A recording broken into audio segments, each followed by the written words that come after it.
no satisfaction, with no accusation, with no like moral superiority, just because I think it's a logical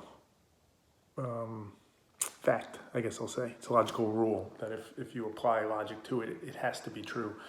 I believe, right? So that's why I want to talk about it. I think that the self-improvement industry, as it's known, right? The books, the articles, the podcasts, the videos, the boot camps, the guides, all these things that this huge, probably billion-dollar industry that exists to try and help people improve, I think is inherently flawed in its design. I don't think it's intentional. I don't think, although I'm sure there are some bad actors, I think by and large, the intent is good and right. It is meant to try and help people, but logically it just can't work. So why do I say that? Well, I think fundamentally there's two things that somebody that is seeking or requires self-improvement help is struggling with. One is that they lack clarity. They lack clarity on their own thinking and the way in which they perceive the world and the way in which the world and their own minds ultimately influence them, at times manipulate them. They struggle with that, right? They want to improve because they feel like they're not good enough in some way. They're not living up to their potential. They're not the person they want to be. And it's ultimately manifests out in decisions they make, actions they take, beliefs they hold that they're not happy with. But they can't figure out why. They can't figure out what's going wrong there. And I would argue that's because they lack clarity of how these things are actually being formed. Why are they taking these actions? Where are these beliefs coming from?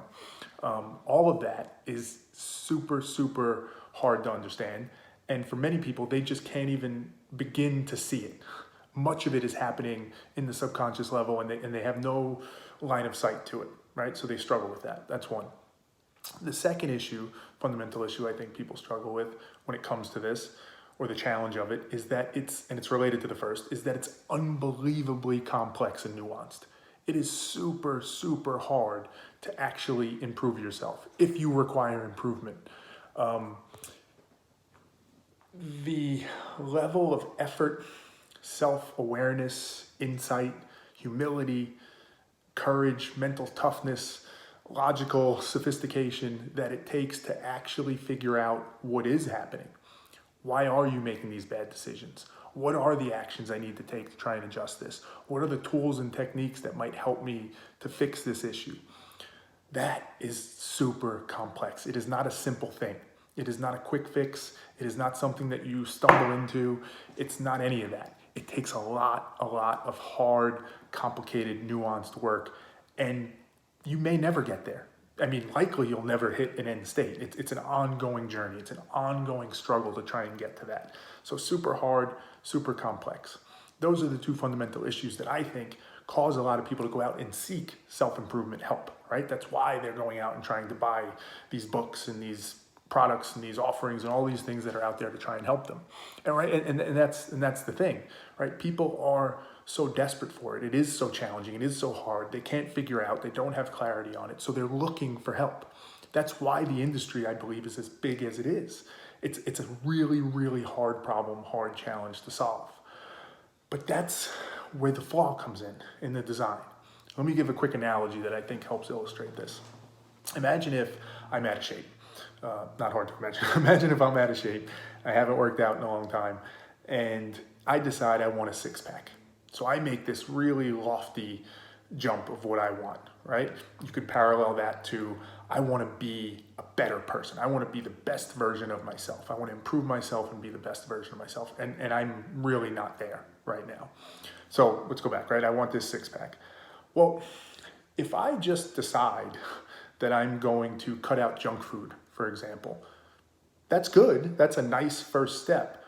But it is extremely small probability that I'm actually going to get that six-pack just because I decide I'm going to cut out junk food.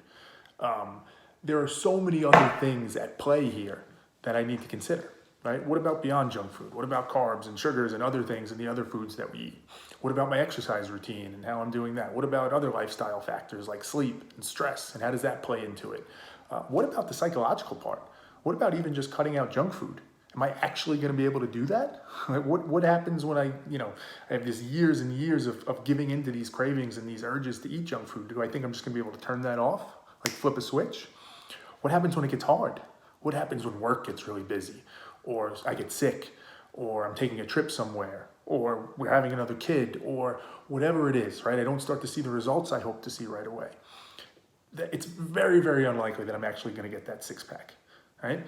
Now, if a trainer came in, if a personal trainer came forward and said, hey, I'm going to help you get that six pack. I'm going to help you get to where you're trying to get to. And they offered you things like a simple workout that you can do, or a basic diet that you could follow. Same thing, right? Same issues would come up.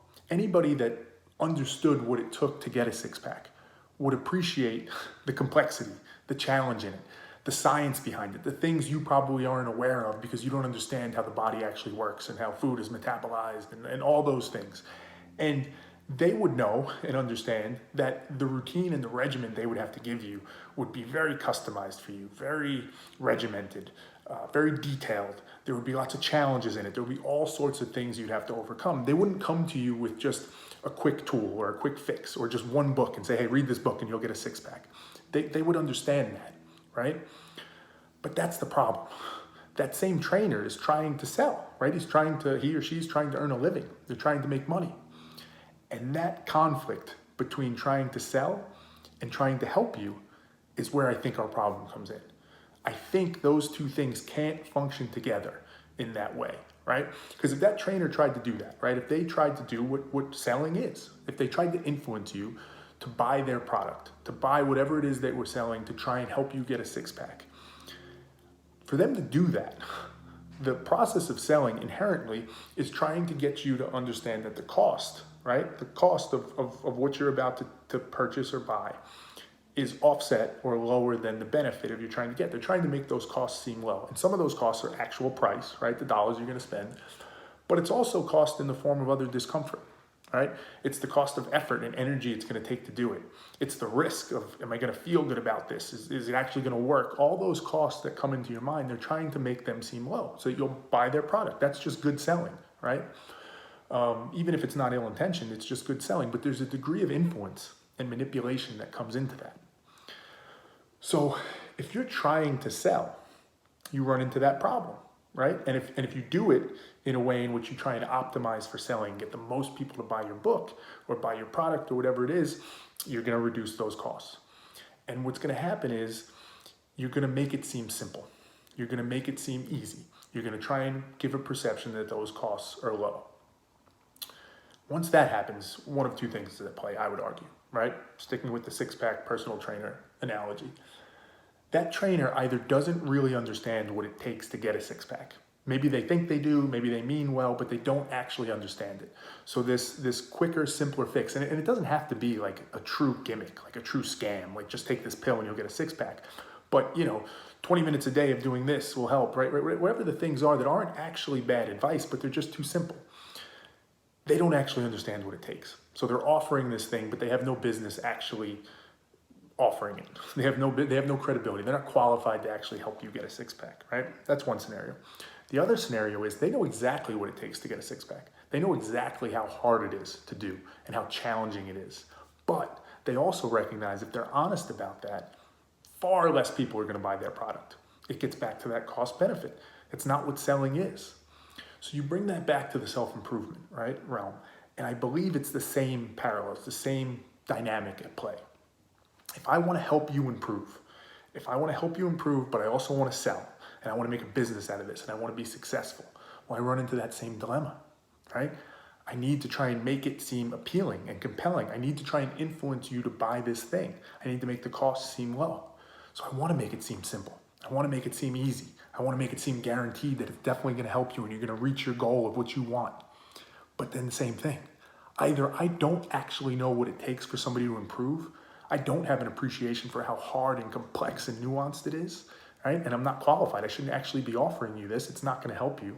Or I know exactly how hard it is. I know exactly how challenging it is. But I recognize that if I'm honest with you, far less people are going to buy my thing, right? Far less people are actually going to make that choice to give me money for my book or my offering or whatever it is. And that's the problem. And that's the problem, right? If you're optimizing for selling, you can't be optimizing for helping people. And if you're optimizing for helping people to improve, you can't optimize for selling. The two things are diametrically opposed. That's that logical rule that I think is at play here. And it gets even a little worse in that if you're trying to sell, and this is part of why this logical rule I believe is true, again, you're trying to influence. You're trying to, in some ways, manipulate somebody to buy the thing. You're trying to convince them that they should have it. Well, if you remember back to that first fundamental issue that I think people struggle with at self-improvement, it's clarity. It's clarity of understanding the things that are influencing them. It's clarity of understanding the way their mind and external things are pushing them in certain directions. They don't see it. They don't have enough ability to step back and awareness to see it so that they can diagnose it and figure out the right steps to take. In this scenario, you're tapping exactly into that issue. You're tapping into the exact thing that requires them to need your help to get them to buy your product. You're influencing them. You're trying to use a way to tap into their mind to make them feel like they need to have this without them actually understanding what it is. That's just what selling is. Unfortunately or fortunately, that's what it is. So how can you cure them with the affliction that they have? You can't, right? And again, it gets back to this idea. If you're trying to do that, I don't think, or I should say this way, to me, it immediately disqualifies you from being able to help that person. You've lost the ability, you've lost the credibility. You're no longer qualified to help somebody improve. The minute you decide to start to use sales tactics to convince somebody that they need to buy your thing so that you can help them improve, you're not qualified to help them improve. And that's a tricky situation, right? It reminds me a bit of a Richard Feynman quote, which I'll probably butcher a little bit, but he's talking about fools. And he says, an honest fool is okay, right? Somebody who's honest about it and is just a regular fool, not ideal, but that's okay. But a dishonest fool, that's terrible. And I would apply that here, that if you understand how hard it is to improve, if you understand how hard it is for somebody to actually figure out their root issues and become better, and you tap into that in whatever way to try and sell your product and try and optimize for sales, and don't own that, and you're dishonest about that and pretend that that's not a conflict, well, then you're that dishonest fool. And that's inexcusable in this case. It just shouldn't be. Now, I don't claim to have the answers here. And again, I'm not accusing people necessarily. I'm sure there are some people that deserve to be accused, but I think many people, they're just trying to do something that they think helps people and build a business at the same time. And either they're trying to dismiss or ignore or brush under the rug this logical rule, or they just don't see it themselves. But either way, in either of those situations, you're no longer qualified to actually help somebody. And that's problematic. That's problematic. And I don't claim to have the answer. Obviously, if everybody just gave this all away for free, you would have no businesses. You would have nobody actually working in this space unless it's nonprofit or just people out of the goodness of their own heart. So I do believe in somewhat of the capitalistic, free market aspect of this, where people should pay for something that's valuable. But we need to figure out how to address this logical issue.